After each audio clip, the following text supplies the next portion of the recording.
And you have essentially 5 different things you can do to risk. You can remediate the risk. That means essentially that you try and fix the vulnerability, or you get rid of reduce it as much as you can by fixing the weakness or limiting the threat or reducing the business impact. You can mitigate it. So you can put controls around it. So for example, if you have a legacy system that you should really be encrypting the communication to, but you can't because it's old and there's no more upgrades. So maybe what you do is you VLAN that off and you limit who has access to that box, and only one machine has access, and that's a jump station that everybody then VPNs into or two-factor authentications into or encrypts the traffic to that box, and that box is the only one that could administer or connect with that legacy system. So that would mitigate the risk associated with that system. And of course, you can. Today it's popular too. We do incident response for companies on a regular basis that have cyber insurance. So transferring the risk is a popular thing nowadays. But if you've ever worked with an insurance company, you know that that's not the cure-all to cybersecurity. It might lessen the impact. It might make you feel a little bit better as far as your bank book's concerned, but it is a headache, and it's not going to solve all your problems. You can transfer the risk to somebody else. By the way, you can't transfer risk to a cloud provider.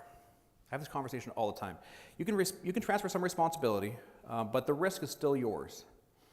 If it's your data and it's out in the cloud, and it just depends on the level of cloud. So if you got infrastructure as a service, platform as a service, software as a service, the higher you go up that ladder, the less responsibility you have for managing and maintaining that. But if that gets hacked, it's still your data. It's still your head on the platter, and it's still your responsibility, and you're still accountable for it. So there's a misunderstanding about that. But so you can transfer, you can eliminate. What does that mean? That means just to get rid of whatever's causing the threat or whatever's causing the vulnerability or the likelihood or the business impacts. If you remove the data, if you remove the system, decommission the system, that eliminates it. Or you can accept. And an overwhelming number of, risks are just accepted. We don't have an infinite amount of resources and money and people to throw at this problem. So we have to decide, we have to prioritize. That's why it has to be associated with business impact, because when you look at your risk, you're not going to be able to do everything. Some of the stuff's just the cost of doing business. So some of the mediums and lows, you're just going to say, I'm just going to live with that, and we're going to take our chances. Just like when you invest, when you manage a business and you look at other forms of risk, financial risk, strategic risk, operational risk, these kinds of things, you're never going to have zero risk when it comes to investing your money or managing a business like that. Same thing with cybersecurity type risk.